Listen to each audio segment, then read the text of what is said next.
14 नवंबर 2023 को वॉयेजर एक अचानक चुप हो गया और केवल बाइनरी डेटा की एक अर्थहीन धारा वापस भेज रहा था। ऐसा लग रहा था कि अंतरिक्ष यान, जो सौर मंडल से परे चला गया था, हमेशा के लिए खो गया था। इसका कारण इसकी on board flight data system (FDS) में मेमोरी फेलियर निकला, जिससे संचार के स्थायी नुकसान का खतरा था। हालांकि वैज्ञानिकों की टीम ने हार मानने से इनकार कर दिया। उन्होंने जांच की मेमोरी के अन्य क्षेत्रों में कोड को पुनः आवंटित करने का साहसिक निर्णय लिया। यह प्रक्रिया 18 अप्रैल 2024 को शुरू हुई और इसमें बहुत जोखिम था। सिग्नल को वॉयेजर तक पहुंचने में 22.5 घंटे लगे और प्रतिक्रिया के लिए भी उतना ही समय लगता है। हर प्रयास अज्ञात की ओर एक कदम था। सिर्फ 2 दिन बाद, महीनों की कड़ी मेहनत और प्रत्याशा के बाद, कुछ अविश्वसनीय हुआ। वॉयेजर 1 ने फिर से संपर्क स्थापित किया। सौर मंडल की सीमा पर वॉयेजर ने क्या असाधारण खोज की? वैज्ञानिकों ने जो कल्पना की थी, वह उससे इतनी अलग क्यों निकली? और वॉयेजर 1 ने कई महीनों की भयानक चुप्पी के बाद जो रहस्यमय संकेत भेजा, उसमें क्या था? 1970 के दशक के अंत में सौर मंडल में एक दुर्लभ घटना घटी, एक ऐसा ग्रह संरेखण जो हर 175 साल में एक बार ही होता है। उस क्षण गैस दिग्गज सौरमंडल के एक तरफ पंक्तिबद्ध हो गए, जिससे एक ही मिशन में उनका अध्ययन करने का एक अनूठा अवसर पैदा हुआ। नासा ने इस मौके का फायदा उठाया।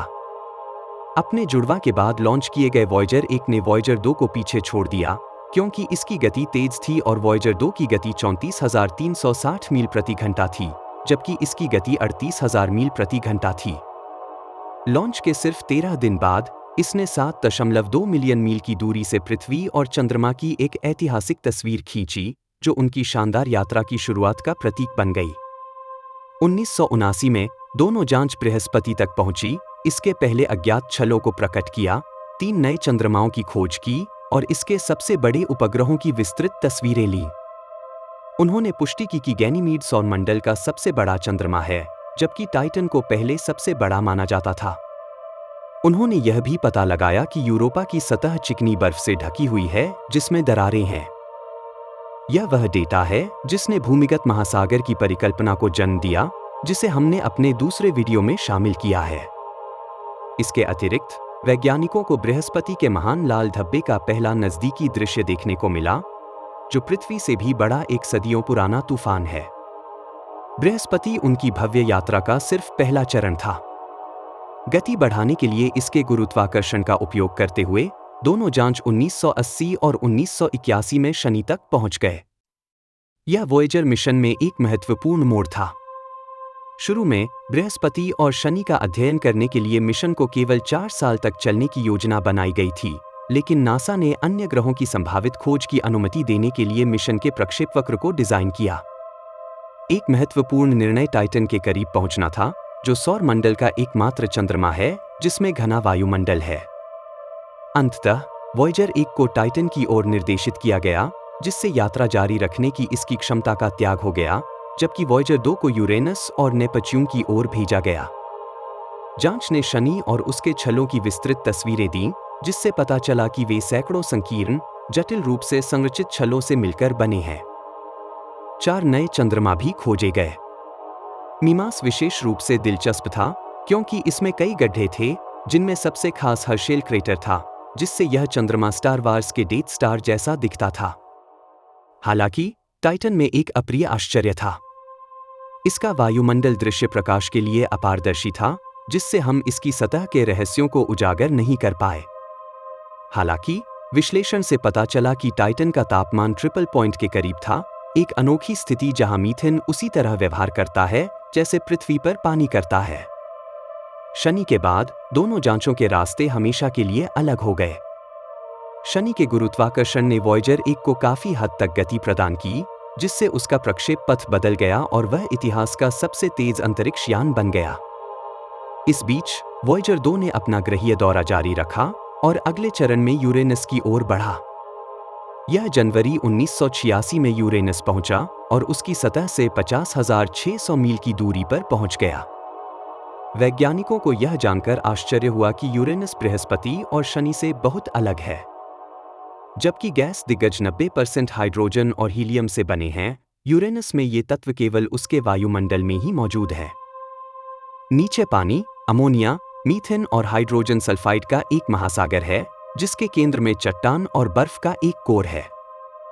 बाद में इस प्रकार के ग्रहों को बर्फ के विशालकाय ग्रह का नाम दिया गया। यूरेनस सौरमंडल का सबसे ठंडा ग्रह भी निकला, नेपच्यून से भी ज्यादा ठंडा। अपने यूरेनस मिशन पर डेटा एकत्र करने के बाद वॉयेजर 2 अपने अंतिम लक्ष्य नेपच्यून की ओर बढ़ गया।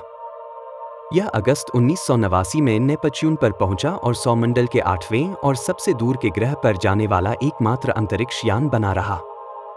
25 अगस्त 1989 को वॉयेजर 2 ने नेपच्यून की पहली विस्तृत तस्वीरें खींची, जिससे उसका भव्य दौरा पूरा हुआ। ग्रह स्पष्ट रूप से नीला दिखाई दिया, हालांकि बाद के डेटा से पता चला कि इसका असली रंग चैती के करीब है। जबकि वॉयेजर 2 ने यूरेनस और नेपच्यून का अन्वेषण किया, वॉयेजर 1 केवल दूसरे अंतरिक्ष यान से ईर्ष्या कर सकता था। शनि मिशन के बाद इंजीनियरों ने इसके उपकरणों के एक महत्वपूर्ण हिस्से को निष्क्रिय कर दिया, केवल पर्यावरण डेटा का अध्ययन करने के लिए प्रौद्योगिकी छोड़ दी। हालांकि इसके बाद वॉयेजर 1 के पास इतिहास बनाने का एक और मौका था। 14 फरवरी 1990 को 3.72 बिलियन मील की दूरी से इसने पृथ्वी को एक छोटे, हल्के नीले रंग के बिंदु के रूप में कैद किया, जिसका आकार मात्र 0.12 पिक्सेल था। यह प्रतिष्ठित फोटो, जिसे हल्के नीले रंग के बिंदु के रूप में जाना जाता है, वॉयेजर 1 द्वारा ली गई आखिरी तस्वीर बन गई, इससे पहले कि दोनों जांचों के कैमरे स्थायी रूप से बंद हो गए। इसके बाद हमारे अंतरिक्ष यात्री 1.5 दशक तक चले लंबे शांत दौर में प्रवेश कर गए, जिसे एक असाधारण घटना ने बाधित कर दिया। 25 अगस्त 2012 को वॉयेजर 1 के उपकरणों ने सूर्य से निकलने वाले आवेशित कणों में तेज गिरावट दर्ज की, साथ ही आकाशगंगा की ब्रह्मांडीय किरणों में भी वृद्धि देखी गई। इसका मतलब था कि अंतरिक्ष यान आखिरकार अंतरतारकीय अंतरिक्ष में प्रवेश कर गया था और उस क्षेत्र को छोड़ दिया जहां सूर्य का प्रभाव समाप्त होता है और अंतरतारकीय विकिरण हावी होता है। धीमी गति से चलने वाले वॉयेजर 2 ने नवंबर 2018 में उसी सीमा को पार किया।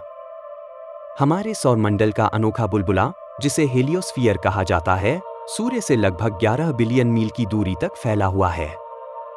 यह सौर हवा सूर्य से आने वाले कणों की एक धारा द्वारा निर्मित होता है और हेलियोपॉज पर समाप्त होता है, जो हेलियोस्फीयर और अंतरतारकीय माध्यम के बीच की सीमा है। वॉयेजर एकमात्र अंतरिक्ष यान है जो इस सीमा को पार करके सौरमंडल से बाहर निकल गया है। उन्होंने वहां जो कुछ खोजा, उससे वैज्ञानिकों में व्यापक रुचि और सक्रिय चर्चा हुई।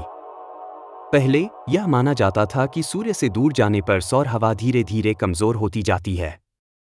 हालांकि जांच से मिले डेटा से पता चला कि सौर हवा फीकी नहीं पड़ती, बल्कि एक तेज सीमा तक पहुंच जाती है। इस सीमा से आगे इसका प्रभाव समाप्त हो जाता है और अंतरतारकीय अंतरिक्ष शुरू हो जाता है। इसका मतलब है कि सौर हवा बस बिखरती नहीं है, बल्कि दिशा बदलती है, जिससे दो वातावरणों के बीच एक भौतिक सीमा बनती है। सौर हवा अंदर से हेलियोपॉज के चारों ओर बहती है, जबकि अंतरतारकीय प्लाज्मा बाहर से इसके चारों ओर बहता है। हम हेलियोपॉज का आकार भी निर्धारित करने में सक्षम थे। एक तरफ यह एक गोले जैसा दिखता है, जबकि दूसरी तरफ यह एक लंबी पूंछ में फैला हुआ है। दिलचस्प बात यह है कि यह आकार स्थिर नहीं है। सौर मंडल की सीमा लगातार गतिशील रहती है। हेलियोस्फीयर की सतह अप्रत्याशित, असमान कोणों पर आने वाली विशाल तरंगों से विकृत हो जाती है।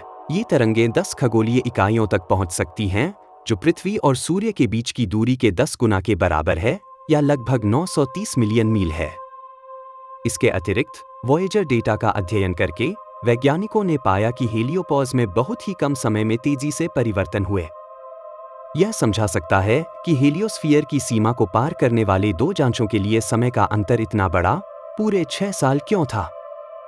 हालांकि हेलियोपॉज की गति में ये परिवर्तन मौजूदा वैज्ञानिक मॉडलों का खंडन करते हैं और अस्पष्ट बने हुए हैं। इसी तरह हेलियोपॉज के पास सौर हवा का तापमान और घनत्व व्याख्या से परे है। खगोल भौतिकीविदों ने उम्मीद की थी कि अंतरतारकीय विकिरण द्वारा सौरकणों की गति धीमी होने से तापमान और घनत्व में तेज वृद्धि होगी। जबकि ऐसा हुआ, मापा गया मान सैद्धांतिक भविष्यवाणियों से 10 गुना कम था। यह ऊर्जा कहाँ खो जाती है, यह अभी भी स्पष्ट नहीं है। वॉयेजर 1 और वॉयेजर 2 अंतरिक्ष यान से मिले डेटा से यह भी पता चला है कि अंतरतारकीय अंतरिक्ष में सघन, ठंडा प्लाज्मा होता है, जबकि सौर मंडल की सीमा के पास का प्लाज्मा गर्म और कम सघन होता है। महत्वपूर्ण बात यह है कि ये दो प्रकार के प्लाज्मा एक दूसरे के साथ परस्पर क्रिया करते हैं। सौर वायु और अंतरतारकीय वायु के कण आपस में मिल जाते हैं, जिससे हेलियोपॉज और अंतरतारकीय अंतरिक्ष के बीच एक तरह की सीमा परत बन जाती है। लेकिन सूर्य और अंतरतारकीय अंतरिक्ष के बीच की बातचीत यहीं खत्म नहीं होती। सूर्य द्वारा उत्सर्जित शॉक वेव्स हेलियोपॉड से होते हुए अंतरतारकीय अंतरिक्ष में जा सकती हैं, जिससे सुपरनोवा के कारण होने वाली गड़बड़ी के समान गड़बड़ी पैदा होती है, जो अंतरतारकीय अंतरिक्ष में फैलने वाली शॉक वेव्स उत्पन्न करती है। वॉयेजर्स की बदौलत वैज्ञानिकों को यह भी पता चला कि अंतरतारकीय चुंबकीय क्षेत्र पहले से सोचे गए से 2 से 3 गुना ज्यादा शक्तिशाली है। इसका मतलब यह है कि अंतरतारकीय कण हेलियोस्फीयर पर अपेक्षा से 10 गुना ज्यादा दबाव डालते हैं। इस बातचीत से प्राप्त डेटा सूर्य और अंतरतारकीय अंतरिक्ष के बीच क्या होता है, इसकी अधिक व्यापक समझ प्रदान करता है। ये जानकारियां उन सभी तारों पर लागू की जा सकती हैं जिनका खगोलशास्त्री अध्ययन कर रहे हैं, क्योंकि ऐसा माना जाता है कि अन्य तारकीय प्रणालियां संभवतः हमारे सौरमंडल के समान ही गुण और प्रक्रियाएं साझा करती हैं। अंतरतारकीय अंतरिक्ष में अपनी यात्रा के दौरान वॉयेजर ने पृथ्वी को संकेत भेजना जारी रखा है, अपने उपकरणों की स्थिति और उनके स्थानों के बारे में डेटा संचारित किया है। हालांकि 2022 में वॉयेजर 1 ने अप्रत्याशित रूप से एक अजीब संकेत प्रेषित किया। पृथ्वी से 14.6 बिलियन मील दूर होने पर इसने अपनी स्थिति, शून्यों के अनुक्रम या संख्या 377 के बारे में अव्यवस्थित डेटा संचारित करना शुरू कर दिया।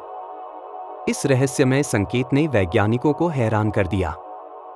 संख्यात्मक अनुक्रम में या तो महत्वपूर्ण जानकारी हो सकती थी या किसी खराबी का संकेत हो सकता था। बाद में यह पता चला कि यह बाद वाली बात थी। यह समस्या अंतरिक्ष यान की ऊंचाई नियंत्रण और पैंतरेबाजी प्रणाली से संबंधित थी। हालांकि अंतरिक्ष यान को मैन्युअल रूप से नियंत्रित करना अभी भी संभव था, लेकिन वॉयेजर 1 ने अपनी स्थिति के बारे में सटीक जानकारी खो दी, संभवतः इसकी नेविगेशन प्रणाली को प्रभावित करने वाले ब्रह्मांडीय विकिरण के कारण। नासा के इंजीनियरों ने दूसरे ऑनबोर्ड कंप्यूटर के जरिए टेलीमेट्री ट्रांसमिट करके इस समस्या को सफलतापूर्वक हल कर लिया। एक और खतरनाक घटना तब हुई जब वॉयेजर 1 14 नवंबर 2023 से शुरू होकर 5 महीने तक के लिए चुप हो गया। ऐसा इसकी एक चिप पर दूषित कोड के कारण हुआ था। समस्या को ठीक करने के लिए टीम ने ऑनबोर्ड कंप्यूटर की मेमोरी के अन्य खंडों में कोड को पुनः आवंटित करने का निर्णय लिया। 18 अप्रैल 2024 को डेटा स्थानांतरित करने की प्रक्रिया शुरू हुई, जिसके लिए काफी समय की आवश्यकता थी। सिग्नल भेजने के बाद टीम को अंतरिक्ष यान तक पहुंचने के लिए 22.5 घंटे और प्रतिक्रिया के लिए 22.5 घंटे इंतजार करना पड़ा। 20 अप्रैल तक टीम ने ऑपरेशन की सफलता की पुष्टि कर दी और 5 महीने बाद वैज्ञानिक वॉयेजर 1 के साथ संचार बहाल करने और इसकी कार्यक्षमता को सत्यापित करने में सक्षम हो गए। ये खराबी हमें याद दिलाती है कि हमारे ब्रह्मांडीय यात्रियों का जीवन अपने अंत के करीब है। नासा को उम्मीद है कि वॉयेजर के उपकरण 2025 तक काम करेंगे, जिसके बाद चरणबद्ध तरीके से इसे बंद करना शुरू कर दिया जाएगा। कुछ सालों में अंतरिक्ष यान पृथ्वी के साथ संचार करने के लिए आवश्यक ऊर्जा खो देगा, संभवतः मिशन की 50वीं वर्षगांठ के आसपास। यह इस परियोजना का अंतिम अध्याय होगा। संपर्क टूटने के बाद भी इन अंतरिक्ष यात्रियों की यात्राएं जारी रहेंगी। वे कई आकर्षक घटनाओं को देख सकते हैं, हालांकि वे अब हमें इसके बारे में नहीं बता पाएंगे। वॉयेजर 1 हमसे लगभग 3.5 खगोलीय इकाइयों प्रति वर्ष की गति से दूर जा रहा है। एक खगोलीय इकाई सूर्य और पृथ्वी के बीच की औसत दूरी है, जो लगभग 93 मिलियन मील या 150 मिलियन किलोमीटर है। वॉयेजर 1 वर्तमान में ओफिचस नक्षत्र की ओर बढ़ रहा है। वर्ष 4272 में, अब से 38,200 साल बाद, यह नक्षत्र में एक अल्पज्ञात तारे, उर्सा माइनर, जिसे EC+793888 कहा जाता है, के 1.7 प्रकाश वर्ष के भीतर पहुंच जाएगा। इसका जुड़वां वॉयेजर 2 प्रति वर्ष लगभग 3.1 खगोलीय इकाइयों की गति से सौर मंडल से बाहर निकल रहा है। अब से लगभग 40,000 साल बाद यह एंड्रोमेडा तारामंडल के एक छोटे तारे रॉस 248 के लगभग 1.7 प्रकाश वर्ष के भीतर पहुंच जाएगा। वर्तमान में वॉयेजर 1 पृथ्वी से लगभग 15.5 बिलियन मील दूर है, जबकि वॉयेजर 2 12.4 बिलियन मील दूर है। हालांकि वे बहुत पहले ही सूर्य के हेलियोपॉड से गुजर चुके हैं, लेकिन यह कहना पूरी तरह से सही नहीं है कि वॉयेजर सौरमंडल से पूरी तरह से बाहर निकल चुके हैं। वैज्ञानिकों का मानना है कि सौरमंडल सूर्य के गुरुत्वाकर्षण प्रभाव के भीतर सब कुछ शामिल करता है। आज यह अनुमान लगाया गया है कि इस प्रभाव की अंतिम सीमा ऊट क्लाउड है, जो सौरमंडल के चारों ओर एक काल्पनिक गोलाकार क्षेत्र है, जो समय समय पर हमारे ग्रहीय तंत्र में प्रवेश करने वाले धूमकेतुओं के स्रोत के रूप में कार्य करता है। ऊट बादल में 2 अलग अलग क्षेत्र शामिल हैं, गोलाकार बाहरी ऊट बादल और एक आंतरिक डिस्क के आकार का क्षेत्र। सूर्य से ऊट बादल के बाहरी किनारे की अनुमानित दूरी 50,000 से 1 लाख खगोलीय इकाइयों तक है, जो एक वर्ष में प्रकाश द्वारा तय की गई दूरी के बराबर है। वॉयेजर 1 को ऊट बादल के आंतरिक किनारे तक पहुंचने में लगभग 300 वर्ष लगेंगे और संभवतः इसे पार करने में लगभग 30,000 वर्ष लगेंगे, जो सौरमंडल से इसके अंतिम प्रस्थान को चिह्नित करता है। यदि अपनी दूर की यात्राओं के दौरान अंतरिक्ष यान को अलौकिक जीवन का सामना करना पड़ता है, तो वे वैज्ञानिकों की एक टीम द्वारा तैयार किए गए संदेशों से लैस होते हैं। इनमें सोने की परत चढ़ी तांबे की डिस्क पर एक फोनोग्राफिक रिकॉर्ड शामिल है, लगभग 3/4 रिकॉर्डिंग संगीत है। डिस्क में विभिन्न भाषाओं में अभिवादन, अमेरिकी राष्ट्रपति और संयुक्त राष्ट्र महासचिव के संदेश, पृथ्वी की आवाजें, मानव आवाजें, व्हेल के गाने, ब्रेनवेव रिकॉर्डिंग और बहुत कुछ शामिल है। एलियंस के लिए यह काफी होगा। लेकिन अगर वॉयेजर्स को कभी खोजा नहीं गया, तो वे अंधेरे, ठंडे अंतरतारकीय शून्य में शांतिपूर्वक बहते रहेंगे। वे मानवता की ज्ञान की खोज का प्रतीक बने रहेंगे और ब्रह्मांड को एक छोटे, हल्के नीले रंग के बिंदु के निवासियों की महत्वाकांक्षाओं और उम्मीदों की याद दिलाते रहेंगे। 1977 में वॉयेजर 1 और वॉयेजर 2 को केप कैनावेरल से 1 महीने से भी कम समय के अंतराल पर लॉन्च किया गया था। वैसे वॉयेजर 2 को पहले लॉन्च किया गया था, लेकिन चूंकि इसका उड़ान पथ अलग था, इसलिए यह अपने साथी के 6 साल बाद हमारे सौरमंडल के किनारे पर पहुंचा। दोनों उपकरणों ने एक बहुत ही अजीब विसंगति पाई। जैसे जैसे आप सूर्य से दूर जाते हैं, अंतरिक्ष का घनत्व बढ़ता जाता है। अंतरतारकीय अंतरिक्ष को आमतौर पर निर्वात माना जाता है, लेकिन यह पूरी तरह सच नहीं है। पदार्थ का घनत्व बेहद कम है, लेकिन यह फिर भी मौजूद है। सौरमंडल में सौर हवा में प्रोटॉन और इलेक्ट्रॉन का औसत घनत्व 3 से 10 कण प्रति घन सेंटीमीटर होता है, लेकिन सूर्य से दूर होने पर यह कम होता जाता है। अंतरिक्ष का सबसे छोटा घनत्व सौरमंडल के किनारे पर है। इस सीमा को हीलियोपॉज कहते हैं। इस पर सौरवायु की गति, सूर्य द्वारा उत्सर्जित आवेशित कणों का प्रवाह, या दूसरे शब्दों में सौर प्लाज्मा, शून्य हो जाता है। सूर्य और हीलियोपॉज के बीच के क्षेत्र को हीलियोस्फीयर कहते हैं। यह एक तरह का बुलबुला है जिसमें सौरमंडल के सभी ग्रह डूबे हुए हैं। इस सीमा पर प्रोटॉन और इलेक्ट्रॉन का घनत्व 0.002 कण प्रति घन सेंटीमीटर है। गणना के अनुसार हीलियोपॉज के पीछे, यानी अंतरतारकीय अंतरिक्ष में कणों का घनत्व 0.037 कण प्रति घन सेंटीमीटर होना चाहिए। वॉयेजर 2 उपकरण ने दिखाया कि सौरमंडल के बाहर सूर्य से 119.7 खगोलीय इकाइयों या 17.9 बिलियन किलोमीटर की दूरी पर घनत्व 0.039 कण प्रति घन सेंटीमीटर था। यह लगभग गणनाओं से मेल खाता था। लेकिन फिर अजीबोगरीब चीजें शुरू हुईं। 124.2 खगोलीय इकाइयों या 18.5 बिलियन किलोमीटर की दूरी पर घनत्व 0.12 कण प्रति घन सेंटीमीटर था। घनत्व क्यों बढ़ रहा है? हम इस बारे में थोड़ी देर बाद जरूर बात करेंगे। लेकिन अभी के लिए आइए एक और बुलबुले के बारे में बात करते हैं, जो हीलियोस्फीयर से बहुत बड़ा है, ताकि आप ब्रह्मांड की सभी विचारशीलता की सराहना कर सकें जिसने हमें एक साथ 2 बुलबुले में पैक किया और उनके बीच के रिश्ते को समझ सकें। जब आप गहरे अंतरिक्ष की तस्वीरें देखते हैं, तो आपको ऐसा लगता है कि यह अंतरतारकीय धूल और चमकदार गैस के बादलों से भरा हुआ है। लेकिन पिछली सदी के 70 और 80 के दशक में खगोलविदों ने इस तथ्य पर ध्यान देना शुरू किया कि सूर्य के चारों ओर का आकाशगंगा स्थान इस तस्वीर से अलग है। सौर मंडल लगभग पूर्ण शून्य में लटका हुआ प्रतीत होता था।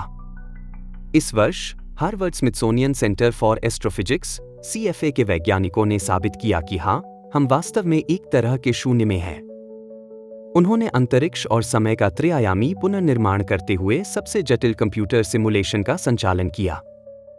अध्ययन से पता चला कि सूर्य और पृथ्वी लगभग 1000 प्रकाश वर्ष के व्यास वाले एक विशाल बुलबुले के केंद्र में स्थित हैं, जिसे उन्होंने स्थानीय बुलबुला कहा। गणना के अनुसार यह लगभग 14 मिलियन वर्ष पहले बनना शुरू हुआ था। इसके लिए यह आवश्यक है कि कई मिलियन वर्षों में लगभग 15 सुपरनोवा विस्फोट हो। विस्फोटों की इस श्रृंखला ने प्रकाश के दबाव के साथ अंतरतारकीय गैस को बाहर की ओर धकेल दिया, जिससे सीमा पर घनी सतह के साथ एक बुलबुला जैसी संरचना बन गई। और अब बुलबुला आकार में बढ़ता जा रहा है। जब बुलबुला पहली बार बना था तो यह लगभग 60 मील प्रति सेकंड की गति से फैल रहा था। यूरोपीय अंतरिक्ष एजेंसी के गया अंतरिक्ष वेधशाला द्वारा एकत्र किए गए डेटा के अनुसार वर्तमान में बुलबुला अभी भी 4 मील प्रति सेकंड की गति से फैल रहा है। इसकी सतह पर 7 तारा निर्माण क्षेत्र पाए गए, घने आणविक बादल जहां तारे बनते हैं। स्थानीय बुलबुले की सतह पर हर जगह तारा निर्माण की प्रक्रिया होती है और आकाशगंगा में ऐसे कई बुलबुले हैं। इसलिए यह संभव है कि ग्रहों के साथ अन्य तारे भी हों जो हमारी तरह अपने स्थानीय बुलबुले में भी हों। दिलचस्प बात यह है कि सूर्य पहले हमारे ब्रह्मांड के केंद्र में नहीं था। जब ये भयावह विस्फोट हुए तो सूर्य घटनास्थल से बहुत दूर था, लगभग 1000 प्रकाश वर्ष दूर। लेकिन जैसा कि वियना विश्वविद्यालय के खगोलशास्त्री जोआओ अल्वेस ने बताया, लगभग 5 मिलियन वर्ष पहले जब यह आकाशगंगा के केंद्र की परिक्रमा कर रहा था तो सूर्य लगभग बुलबुले के केंद्र में आ गया था। यह अन्य अध्ययनों से पृथ्वी की पपड़ी में सुपरनोवा से रेडियोधर्मी लौह समस्थानिक जमा के अनुमानों के अनुरूप है। शोधकर्ताओं का सुझाव है कि आकाशगंगा में संभवतः अधिक तारा निर्माण बुलबुले हैं। शोध लेखक और CFA के खगोलशास्त्री एलिसा गुडमैन, जिन्होंने GLO की स्थापना की, अपने बयान में बताते हैं कि सांख्यिकीय रूप से सूर्य एक विशाल बुलबुले के बीच में नहीं होगा यदि वे सभी जगह फैले नहीं होते। उन्होंने कहा कि स्थानीय बुलबुला बिल्कुल वैसा ही बुलबुला है जिसमें हम अभी हैं। हमें लगता है कि सूर्य अपने इतिहास में शायद कई सुपर बुलबुलों से गुजरा होगा। वैज्ञानिकों ने ब्रह्मांड की तुलना स्विस चीज से की। ब्रह्मांड में छेद सुपरनोवा विस्फोटों द्वारा छिद्रित किए जाते हैं और मरते हुए तारों द्वारा बनाए गए छिद्रों के किनारों पर नए तारे बनते हैं। शोध दल अधिक ब्रह्मांडीय बुलबुलों का मानचित्रण करने की योजना बना रहा है ताकि उनके आकार, स्थान और आकार का पूर्ण 3D प्रतिनिधित्व प्राप्त किया जा सके। अंतरिक्ष के विशाल विस्तार में बुलबुले कहाँ स्थित हैं, इसका पता लगाकर खगोलविद यह पता लगा सकते हैं कि ये बुलबुले तारों के लिए नर्सरी के रूप में कैसे कार्य करते हैं, बुलबुले एक दूसरे के साथ कैसे बातचीत करते हैं और समय के साथ मिल्की वे जैसी आकाशगंगाएं कैसे विकसित हुई हैं। स्थानीय बुलबुले के खुलने के बाद सौरमंडल की संरचना कुछ इस तरह दिखती है। इसके केंद्र में सूर्य है, जिसके चारों ओर 8 ग्रह घूमते हैं। आखिरी ग्रह नेपच्यून है, जो लगभग 4.45 बिलियन किलोमीटर या 30 खगोलीय इकाइयों की दूरी पर है। यह पृथ्वी की तुलना में सूर्य से 30 गुना अधिक दूर है। नेपच्यून के पीछे कुइपर बेल्ट है, जो छोटे खगोलीय पिंडों का एक संग्रह है, जिनमें से सबसे प्रसिद्ध प्लूटो है, जिसे लंबे समय से ग्रह माना जाता है। कुइपर बेल्ट लगभग 55 खगोलीय इकाइयों तक फैला हुआ है। इसके अलावा 125 से 135 खगोलीय इकाइयों की दूरी पर एक हेलियोपोज है, जिसका वर्णन हम पहले ही कर चुके हैं। आइए अब हम बताते हैं कि घनत्व इसकी सीमा पर क्यों बढ़ना शुरू होता है। ऐसा इसलिए है क्योंकि यहाँ सौर प्लाज्मा अंतरतारकीय प्लाज्मा से टकराता है। कल्पना करें कि दो धाराएं ब्रह्मांडीय गति से आमने सामने टकरा रही हैं। बेशक टक्कर के बिंदु पर घनत्व बढ़ जाता है। यह ट्रैफिक जाम, कणों की अराजकता जैसा है। और इस जाम के पीछे 0.75 से 1.5 प्रकाश वर्ष की दूरी पर ऊंट बादल फैलता है, 1 ट्रिलियन तक बर्फ की वस्तुओं का एक गोलाकार बादल, जो लंबी अवधि के धूमकेतुओं के स्रोत के रूप में कार्य करता है। अंतरतारकीय हवा पहले से ही यहाँ हावी है, लेकिन सूर्य अभी भी अपने गुरुत्वाकर्षण क्षेत्र में अपनी अंतिम शक्ति के साथ पिंडों को पकड़ रहा है। बेशक हमारे कई दर्शक यह सवाल पूछ सकते हैं, ठीक है, हम एक बुलबुले में हैं जो पृथ्वी के मानकों से बहुत बड़ा है, यहाँ तक कि एक दोहरे बुलबुले में, स्थानीय और हेलियोस्फीयर में भी। खैर, तो क्या हुआ? यह हमारे जीवन को कैसे प्रभावित करता है? उस छोटे बुलबुले हेलियोस्फीयर के बारे में हम स्पष्ट रूप से कह सकते हैं कि इसकी बदौलत, इसकी सीमा पर बने ट्रैफिक जाम की बदौलत, पृथ्वी आकाशगंगा के केंद्र से आने वाले उच्च ऊर्जा ब्रह्मांडीय कणों से मजबूती से सुरक्षित है। अब स्थानीय बुलबुले के लिए वैज्ञानिकों ने बहुत पहले ही पता लगा लिया था कि हमारी आकाशगंगा मिल्की वे एक सर्पिल डिस्क का आकार है। इसके केंद्र से कई सर्पिल निकलते हैं जिन्हें खगोलविद भुजाएं कहते हैं। अभी हमारा सूर्य धनु भुजा और परसियस भुजा के बीच लगभग आधा है और हमारा सूर्य आकाशगंगा के केंद्र के चारों ओर चक्कर लगाता है। यह 200 मिलियन वर्षों में एक चक्कर लगाता है। हम इसे एक आकाशगंगा वर्ष कहते हैं। मनुष्य के प्रकट होने के बाद से इस वर्ष का केवल 0.0008 भाग ही बीता है। अपने मार्ग में सूर्य अपने सभी ग्रहों के साथ न केवल बुलबुले को पार करता है, बल्कि अंतरिक्ष में पदार्थ का घनत्व सैकड़ों गुना बढ़ जाने पर अंतरतारकीय गैस के संचय को भी पार करता है। खगोल भौतिकीविद मिरोस्लाव फिलिपोविच ने आकाशगंगा के नवीनतम मॉडल का उपयोग करके जांच की कि पृथ्वी पर क्या हुआ जब सूर्य ने आकाशगंगा की भुजाओं को पार किया, जिसमें अंतरतारकीय अंतरिक्ष का घनत्व बहुत अधिक है। सूर्य द्वारा सर्पिल भुजाओं को पार करने के समय 415, 322, 300, 145 और 33 मिलियन वर्ष पहले 5 ज्ञात सामूहिक विलुप्ति घटनाओं के बीच एक संबंध पाया गया है। इसलिए हम मान सकते हैं कि अब सूर्य एक शांत बंदरगाह में है जो सभी जीवित चीजों के लिए अनुकूल है। और हम कह सकते हैं कि मानवता बहुत भाग्यशाली है कि हम पृथ्वी पर एक प्रजाति के रूप में तब प्रकट हुए जब सूर्य उससे पहले स्थानीय बुलबुले में उड़ गया था। हो सकता है कि ये दो घटनाएं किसी तरह से जुड़ी हुई हों, मनुष्य का प्रकट होना और सूर्य का एक सुरक्षित आश्रय स्थानीय बुलबुले में मौजूद होना। विज्ञान के पास इसके बारे में कोई जानकारी नहीं है, कम से कम अभी तक तो नहीं। लेकिन हम निश्चित रूप से कह सकते हैं कि हम अपने सिर के ऊपर इतना रंगीन आकाश केवल इस तथ्य के कारण देखते हैं कि हम व्यावहारिक रूप से एक शून्य स्थानीय बुलबुले में हैं। यदि हमारे आसपास का स्थान अधिक घना होता तो कई तारे अदृश्य हो जाते। और कौन जानता है कि अगर हम सचमुच अंधेरे में होते तो क्या हम अंतरिक्ष और ब्रह्मांड की संरचना के बारे में उतना ही जानते होते जितना कि अब जानते हैं। और हम कह सकते हैं कि स्थानीय बुलबुला मानवता के लिए एक उपहार मात्र है जो अंतरिक्ष युग में प्रवेश कर चुका है और पहले से ही सितारों तक पहुंचने की कोशिश कर रहा है। अचेतन गति से चलने वाले अंतरतारकीय यान के लिए सबसे बड़ा खतरा धूल के कण हैं, जो टकराव के दौरान जहाज को पीसकर चूर्ण बना देंगे। यहां तक कि जहाज जैसी काल्पनिक अवधारणाएं भी एक ललाट ढाल का संकेत देती हैं। लेकिन अब यह पता चला है कि ब्रह्मांड ने हमारा ख्याल रखा है। इसने सूर्य के आसपास की धूल को हटा दिया और जैसा कि यह कहता है, आगे बढ़ो दोस्तों, अल्फा सेंटोरी और ताऊ सेटी का रास्ता खुला है। मानव जाति की महानतम उपलब्धियों से जुड़े अपडेट के लिए बने रहें। देखने के लिए धन्यवाद।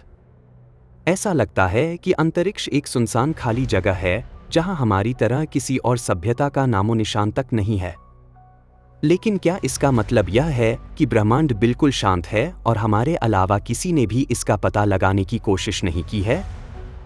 वैज्ञानिकों की हालिया खोजों से ऐसा साबित हो सकता है। सबसे दूर का अंतरिक्षयान वॉयेजर 1 लगभग 44 वर्षों से यात्रा कर रहा है और अभी भी पृथ्वी पर डेटा भेजता है। और एक दिन वैज्ञानिकों ने एक चौंकाने वाली अजीब ब्रह्मांडीय ध्वनि सुनी।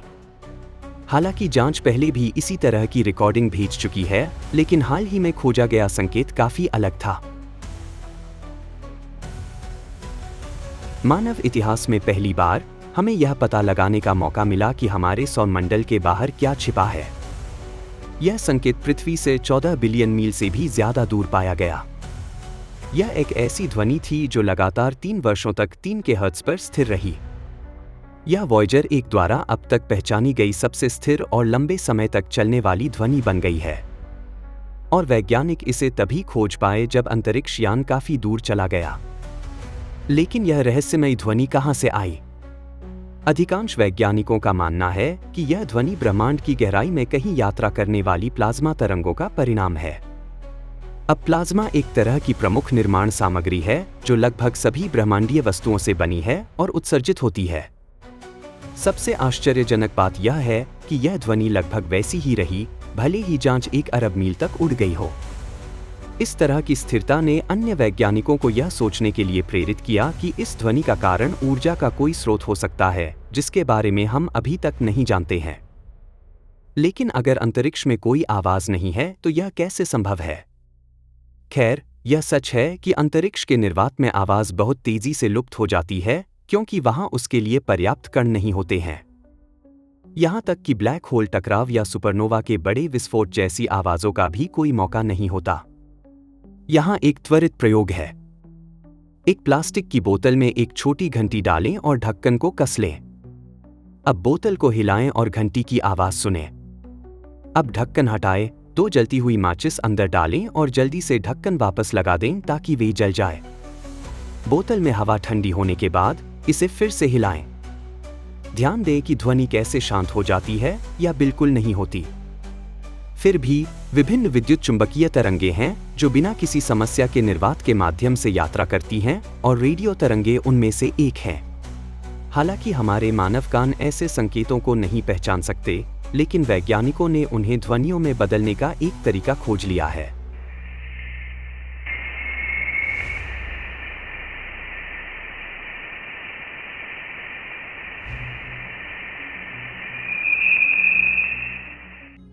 तो वॉयेजर 1 ने ऐसे फीके संकेतों को कैसे इकट्ठा किया और इस डेटा को पृथ्वी पर कैसे भेजा?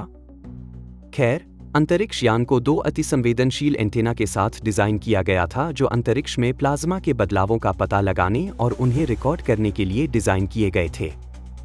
लेकिन संचार के लिए प्रकाश की गति से यात्रा करने वाले रेडियो संकेतों का उपयोग करने पर भी इतनी दूरी तय करने में 20 घंटे से अधिक समय लग जाता है। दुखद सच्चाई यह है कि जल्द ही हमें वॉयेजर 1 से कोई संकेत नहीं मिलेगा। वैज्ञानिकों के अनुसार इसकी वर्तमान में बिजली खत्म हो रही है, इसलिए जांच का महत्वपूर्ण उपकरण 3 या 4 साल और काम कर सकता है। वॉयेजर ने पहले ही हमारी अपेक्षा से कहीं अधिक काम किया है और यह आने वाले वर्षों में और भी अधिक जीवन परिवर्तनकारी खोजों से हमें आश्चर्यचकित कर सकता है। हालांकि नवीनतम जांच की खोज एक बड़ी बात है, नासा ने पहले भी कुछ अन्य अजीबोगरीब आवाजें खोजी हैं जिन्होंने वैज्ञानिकों को हैरान कर दिया था। 2007 में शोधकर्ताओं को अप्रत्याशित रूप से कुछ साल पुराने डेटा में संग्रहीत कुछ विचित्र चीज मिली। उन्होंने जो खुलासा किया वह तथाकथित एफआरबीज फास्ट रेडियो बर्स्ट थे। ये इतने तेज होते हैं कि प्रत्येक विस्फोट केवल 1 मिलीसेकंड तक ही रहता है। इस बिंदु से शोधकर्ताओं ने अन्य संभावित एफआरबीज की खोज शुरू कर दी है और उन्हें उनमें से बहुत सारे मिले हैं। ये रेडियो विस्फोट कुछ इस तरह की आवाज देते हैं।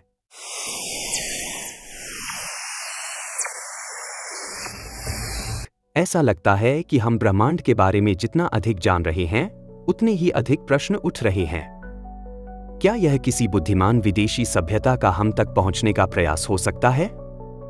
या शायद यह हमारी आंखों और कानों के लिए नहीं था? कौन जानता है? अधिकांश खगोल भौतिकीविदों का मानना है कि ये एफआरबी या तो ब्लैक होल या विशाल न्यूट्रॉन सितारों से आते हैं। संभवतः सबसे छोटे, फिर भी सबसे भारी और घने सितारों में से कुछ। अन्य प्रोफेसरों को इस बारे में ज्यादा रोमांचक अंदाजा था कि असल में क्या हो रहा था। उनका सिद्धांत यह है कि ये शक्तिशाली, गलत तरीके से लक्षित एलियन रेडियो सिग्नल थे जिनका उद्देश्य बहुत दूर स्थित उनके प्रकाशचालित ब्रह्मांडीय यानों को चार्ज करना था। दोनों पक्ष इस बात पर सहमत हैं कि ये एफआरबी हमारी आकाशगंगा से अरबों प्रकाश वर्ष दूर किसी अकल्पनीय रूप से दूर के स्रोत से आए होंगे। और जबकि हमारी तकनीकें इतनी दूर तक देखने के लिए सीमित हैं, ऐसा लगता है कि हमने अंतरतारकीय अंतरिक्ष की तुलना में अपने सौर मंडल का काफी बेहतर उपयोग किया है। और नासा कभी-कभी हमारे ग्रह मंडल के बहुत करीब से डरावनी आवाजें सुनता है। आइए बृहस्पति के चंद्रमा गैनीमीड पर एक नजर डालें। यहाँ वह परेशान करने वाली ध्वनि है जो यह उत्पन्न करती है।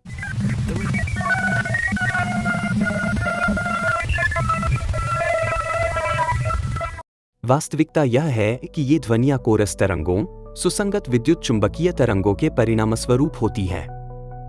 अब ये तरंगे अक्सर आभा या ध्रुवीय रोशनी का कारण बनती हैं और पृथ्वी ही एकमात्र स्थान नहीं है जहां आप उन्हें देख सकते हैं। यह विस्मयकारी घटना शनि, बृहस्पति और गैनीमीड पर भी होती है।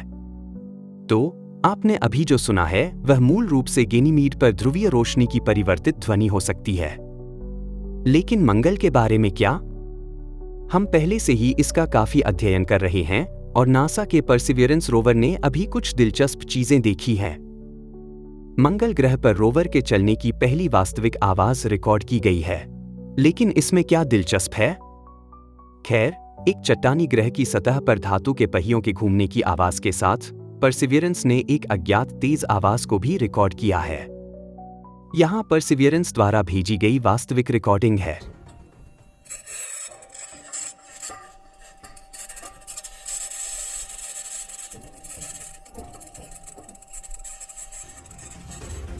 कोई नहीं जानता कि इस खरोंचने वाली आवाज का कारण क्या है, और जबकि नासा के वैज्ञानिक इसका सुराग पाने की कोशिश कर रहे हैं, रहस्य अभी भी अनसुलझा है और कल्पना के लिए जगह छोड़ता है। वैज्ञानिक और तकनीकी प्रगति स्थिर नहीं रहती। 2030 में एक संभावित अंतरतारकीय जांच मिशन हो सकता है। वैज्ञानिकों का कहना है कि यह चंद्रमा पर उतरने के पहले प्रयास की तरह ही क्रांतिकारी हो सकता है। कल्पना कीजिए कि सबसे बड़ा रॉकेट अधिकतम संभव गति से उड़कर वॉयेजर 1 की तुलना में 10 गुना अधिक दूरी तय कर सकता है। ऐसे अंतरिक्ष यान का अपेक्षित जीवनकाल 50 से अधिक वर्ष है, लेकिन वॉयेजर की सफलता और आज की उन्नत तकनीकों को देखते हुए हर कोई इस संख्या को बढ़ते हुए देखना चाहता है। यह सितारों के क्षेत्र में मानवता का पहला महत्वपूर्ण कदम होगा। मिशन का प्राथमिक उद्देश्य हमारे पूरे सौरमंडल को एक विशाल दूरी से कैप्चर करना और अंतरतारकीय अंतरिक्ष की खोज जारी रखना है। एक बार ऐसा हो जाने पर हम अंततः ब्रह्मांड में अपना स्थान निर्धारित करने और गहरे अंतरिक्ष के रहस्य को उजागर करने के करीब पहुंच जाएंगे। अंतरिक्ष उड़ान के इतिहास में मानवता द्वारा प्रक्षेपित केवल 5 अंतरिक्ष यान ही हमारे सौरमंडल से बाहर निकलने की गति रखते हैं। वॉयेजर इनमें से 2 अंतरिक्ष यान हैं और उन्होंने हमारी अपेक्षा से कहीं अधिक खोज की है और नासा द्वारा की गई भविष्यवाणी से कहीं अधिक समय तक टिके रहे हैं। हमें लगता है कि उन्हें वह प्यार नहीं मिला जिसके वे हकदार हैं, इसलिए अब हम आपको उनके बारे में कुछ बहुत ही रोचक बातें बताने जा रहे हैं जो शायद आप नहीं जानते होंगे। उन्होंने क्या खोजा है और वे कहाँ जा रहे हैं। आधिकारिक तौर पर 1972 में स्वीकृत वॉयेजर परियोजना को मूल रूप से मेरिनर जुपिटर सैटर्न कहा जाता था और जांच को पहले मेरिनर 11 और मेरिनर 12 नाम दिया गया था। लेकिन नासा ने नाम बदलने का फैसला किया क्योंकि ये 2 नए जांच मेरिनर अंतरिक्ष यान परिवार से काफी आगे निकल गए थे। दूसरे शब्दों में, वे बहुत अधिक उन्नत थे। अब जब हम इस विषय पर बात कर रहे हैं तो इन पुराने जांच यानों की तकनीक और हार्डवेयर को देखना वाकई दिलचस्प है। इन अंतरिक्ष यानों को 44 साल पहले लॉन्च किया गया था। वॉयेजर 2 को 20 अगस्त 1977 को और वॉयेजर 1 को 2 हफ्ते बाद 5 सितंबर 1977 को लॉन्च किया गया था। यह वह समय था जब गुरुत्वाकर्षण सहायता प्राप्त कक्षीय प्रक्षेप पथ के विज्ञान में महत्वपूर्ण प्रगति हुई थी, या दूसरे शब्दों में, अंतरिक्ष यान द्वारा किसी नजदीकी ग्रह के गुरुत्वाकर्षण का उपयोग करके उसे वेग में बड़ा बढ़ावा देने की क्षमता, जब तक कि अंतरिक्ष यान इच्छित या मानचित्रित कक्षा का अनुसरण करता है। सबसे पहले आइए कंप्यूटरों के बारे में बात करते हैं जो दोनों अंतरिक्ष यान में समान है। वॉयेजर अंतरिक्ष यान पर सवार प्रत्येक कंप्यूटर सिस्टम एक दोहरी रिडंडेंट है, जिसका अर्थ है कि एक कंप्यूटर सिस्टम के विफल होने की स्थिति में हर चीज के 2 होने चाहिए। वॉयेजर जांच में लगे प्रत्येक कंप्यूटर में कुल 69.63 किलोबाइट मेमोरी है। यह औसत आकार की JPEG फोटो फाइल को संग्रहीत करने के लिए पर्याप्त स्थान है। अंतरिक्ष जांच के प्रत्येक वैज्ञानिक डेटा को पुराने जमाने की डिजिटल 8 ट्रैक टेप मशीनों पर एनकोड किया जाता है। हालांकि वे आपके दादाजी की क्लासिक मसल कार में लगे 8 ट्रैक स्टीरियो जैसे नहीं हैं। ऐसे कोई भौतिक उदाहरण मौजूद नहीं हैं या किसी संग्रहालय में कुछ भी रखा हुआ नहीं है, लेकिन हमारे पास इसकी एक तस्वीर है। हाँ, यह डेटा टेप रिकॉर्डर है जिसे लॉकहीड को उपनुबंधित किया गया था और ओडेटिक स्कॉप द्वारा दोनों वॉयेजर अंतरिक्ष यान के लिए निर्मित किया गया था। यह 2 अलग अलग गति से डेटा रिकॉर्ड कर सकता है, 115.2 किलोबाइट प्रति सेकंड और 7.2 किलोबाइट प्रति सेकंड। प्लेबैक की गति बहुत धीमी 57.6 किलोबाइट प्रति सेकंड थी, साथ ही 33.6, 21.6 और 7.2 किलोबाइट प्रति सेकंड के विकल्प भी थे।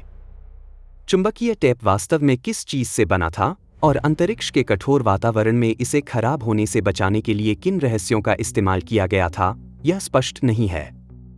जो भी रहस्य हैं, वे काम करते प्रतीत होते हैं, क्योंकि दोनों अंतरिक्ष यान में DTR ने उनके प्रक्षेपण से लेकर पूरे ग्रैंड टूर मिशन तक और यहां तक कि विस्तारित मिशन तक भी त्रुटिहीन प्रदर्शन किया, जिसने इन दोनों अंतरिक्ष यान को हमारे सौरमंडल से बाहर के मार्ग पर स्थापित किया।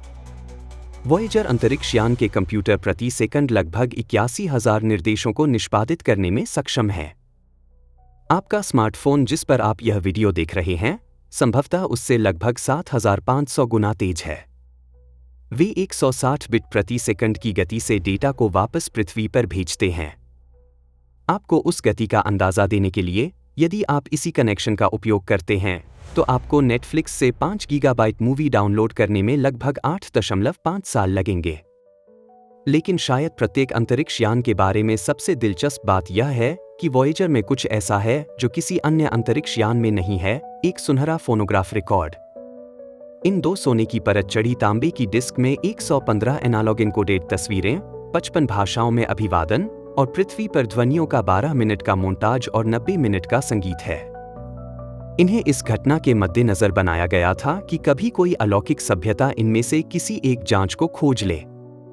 प्रत्येक अंतरिक्ष यान को ऊर्जा देने के लिए 3 plutonium dioxide radio isotope thermoelectric generator या RTG हैं, जो बूम के अंत में लगे होते हैं। प्रत्येक जांच में 11 अलग अलग वैज्ञानिक उपकरण लगे थे, जिनके बारे में अगर हम विस्तार से बताएं तो इसमें आसानी से 1 घंटे से ज्यादा समय लग सकता है। इसके बजाय आइए वॉयेजर जांच द्वारा पाई गई कुछ रोमांचक चीजों और इन उपकरणों का उपयोग करके अपने मिशन के दौरान कैप्चर की गई छवियों पर नजर डालें। दोनों अंतरिक्ष यान अलग अलग प्रक्षेप पथों और अलग अलग गति से यात्रा कर रहे हैं। वॉयेजर 1 लगभग 61,155.07 किलोमीटर प्रति घंटे की गति से यात्रा कर रहा है, जबकि वॉयेजर 2 की गति 56,327.04 किलोमीटर प्रति घंटे है। वॉयेजर 1 ने शुक्र, बृहस्पति, नेपच्यून, शनि और यूरेनस की अविश्वसनीय तस्वीरें खींची। वॉयेजर 1 ने बृहस्पति के चंद्रमा आयो की भी अविश्वसनीय तस्वीरें खींची, जहां सतह से ज्वालामुखी फूटता हुआ दिखाई दे रहा था। यह पहली बार था जब सौरमंडल में कहीं और सक्रिय ज्वालामुखी देखा गया था। लेकिन वॉयेजर 1 द्वारा खींची गई सबसे मशहूर तस्वीर पृथ्वी की थी, जिसे पेल ब्लू डॉट के नाम से जाना जाता है। 14 फरवरी 1990 को 6 बिलियन किमी की दूरी से खींची गई तस्वीर ने कार्ल सागन की किताब a pale blue dot, a vision of the human future in space के शीर्षक को प्रेरित किया। दूसरी ओर वॉयेजर 2 ने 24 अप्रैल 1979 को बृहस्पति की तस्वीरें प्रसारित करना शुरू किया, जिन्हें गैस के विशालकाय ग्रह के वायुमंडलीय परिसंचरण की एक टाइम लैप्स मूवी दिखाने के लिए एक साथ रखा गया था, जिसमें कुख्यात ग्रेट रेड स्पॉट तूफान भी शामिल था, जो पृथ्वी के व्यास से 3 गुना बड़ा है। वॉयेजर 2 ऐसा करने में इसलिए सक्षम था क्योंकि इसने बृहस्पति और बृहस्पति के चंद्रमाओं के करीब से उड़ान भरी थी। 25 अगस्त 1989 को वॉयेजर 2 नेपच्यून के चंद्रमाओं में से एक ट्राइटन के पास से उड़ान भरी। वॉयेजर 2 के डेटा का उपयोग इस रोमांचक मुठभेड़ के इस वीडियो को बनाने के लिए किया गया था और इसने हमें बृहस्पति को ऐसे दिखाया जैसा हमने पहले कभी नहीं देखा था। उनके बीच वॉयेजर 1 और 2 ने हमारे सौरमंडल के सभी विशाल ग्रहों, 48 चंद्रमाओं, वलयों की एक अनूठी प्रणाली और प्रत्येक बाहरी ग्रह के चुंबकीय क्षेत्रों का पता लगाया। लेकिन वॉयेजर 1 और 2 ने केवल यही नहीं खोजा, जैसा कि आप जानने वाले हैं। वास्तव में उन्हें कहीं अधिक रहस्यमय और अज्ञात चीजों का सामना करना पड़ा, और कुछ ऐसा जिसके लिए उन्हें डिजाइन भी नहीं किया गया था। वॉयेजर 1 ने 25 अगस्त 2012 को अंतरतारकीय अंतरिक्ष में प्रवेश किया और ऐसा करने वाला यह पहला मानव निर्मित पिंड था। जैसे ही वॉयेजर 1 ने हेलियोस्फीयर को छोड़ा, जो आवेशित कणों का एक विशाल बुलबुला है जिसे सूर्य अपने चारों ओर उड़ाता है, जांच ने हेलियोस्फीयर कणों में 1000 गुना गिरावट और सौर मंडल के बाहर से आने वाली आकाशगंगा ब्रह्मांडीय किरणों में 9% की वृद्धि दर्ज की। अंतरतारकीय अंतरिक्ष में उड़ान भरने के बाद से वॉयेजर 1 ने ब्रह्मांड के इस अंधेरे क्षेत्र की स्थितियों के बारे में कुछ जानकारी वापस भेजी है। इनमें से एक खोज यह है कि ब्रह्मांडीय विकिरण बहुत तीव्र है और यह दर्शाता है कि सूर्य से निकलने वाले आवेशित कण दूसरे तारों से निकलने वाले कणों के साथ कैसे संपर्क करते हैं और कैसे आवेशित कणों का यह बुलबुला हमारे सौर मंडल के अंदर की हर चीज को उन घातक ब्रह्मांडीय किरणों से बचाता है। 5 नवंबर 2018 को वॉयेजर 2 अंतरतारकीय अंतरिक्ष में प्रवेश करने वाला दूसरा अंतरिक्ष यान बन गया, जब जांच ने सूर्य से निकलने वाले सौवायु कणों में अचानक कमी दर्ज की और साथ ही इसने आकाशगंगा ब्रह्मांडीय किरणों और अंतरतारकीय चुंबकीय क्षेत्र की ताकत में भी वृद्धि का अनुभव किया। वॉयेजर 1 ने इंजीनियरों को तब चकित करना जारी रखा जब दिसंबर 2017 में इसने अपने बैकअप थ्रस्टर्स का सफलतापूर्वक उपयोग करके खुद को उन्मुख किया ताकि यह पृथ्वी पर वापस आकर इसके साथ संवाद कर सके। नवंबर 1980 में वॉयेजर 1 के शनि के ऊपर से गुजरने के बाद से उन थ्रस्टरों का इस्तेमाल नहीं किया गया था। यह विश्वसनीयता के लिए कैसा है? वॉयेजर जांच हमेशा एक संकेत भेजती रहती है। प्रत्येक जांच में 22.4 वाट का रेडियो ट्रांसमीटर होता है, जो एक छोटे रेफ्रिजरेटर लाइट बल्ब के बराबर होता है। हैरान करने वाली बात यह है कि जब तक इसका सिग्नल हम तक पहुंचता है, तब तक इसकी शक्ति घटकर लगभग 0.1 बिलियन वाट रह जाती है। यह इतना छोटा है कि नासा को अपने डीप स्पेस नेटवर्क के विशाल रेडियो एंटेना का एक साथ उपयोग करना पड़ता है, जिसमें दुनिया भर में एक दूसरे से अलग-अलग 3 सुविधाएं शामिल हैं। Madrid deep space communications complex, Australia में Canberra deep space communications complex और कैलिफोर्निया के बारस्टो में Goldstone deep space communications complex में 70 मीटर का विशाल एंटीना। दुनिया भर में स्थित नासा के डीप स्पेस ट्रैकिंग एंटेना की संवेदनशीलता वाकई अविश्वसनीय है।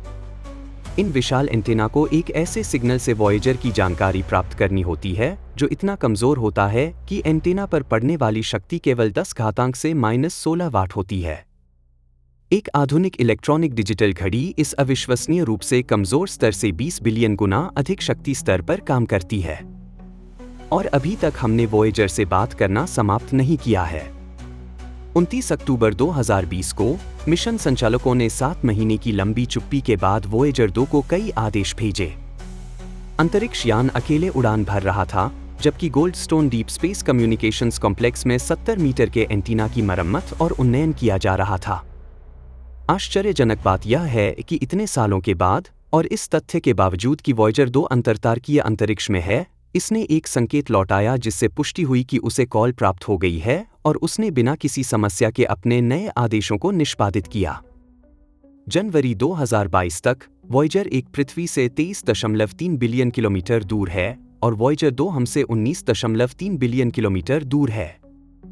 बिजली बचाने के लिए इन दोनों जांचों पर अधिकांश उपकरण बंद कर दिए गए हैं। वॉयेजर 1 उकास नक्षत्र की ओर बढ़ रहा है और वर्ष 40,272 में यह उर्सा माइनर नक्षत्र में एक अस्पष्ट तारे के 1.7 प्रकाश वर्ष के भीतर आ जाएगा, जिसे EC+793888 कहा जाता है। लगभग 40,000 वर्षों में वॉयेजर 2 रॉस 248 नामक तारे के लगभग 1.7 प्रकाश वर्ष के भीतर आ जाएगा, जो एंड्रोमेडा नक्षत्र में स्थित है। लेकिन दुख की बात है कि इससे बहुत पहले हम इन दोनों अंतरिक्ष यान से हमेशा के लिए संपर्क खो देंगे और वे चुपचाप अंतरतारकीय शून्य में चले जाएंगे। यह दिलचस्प होगा अगर एक दिन बहुत दूर और सुदूर भविष्य में कहीं बाहर कोई सभ्यता वॉयेजर को खोज ले और उसे फिर से चालू करना सीख जाए। अगर ऐसा हुआ तो वह आदिम हार्डवेयर आखिरी बार फिर से जीवन में वापस आ सकता है। यह देखने के लिए कि क्या वॉयेजर कुछ नया खोजते हैं और हमारे सभी वीडियो के साथ बने रहने के लिए यहाँ बने रहें।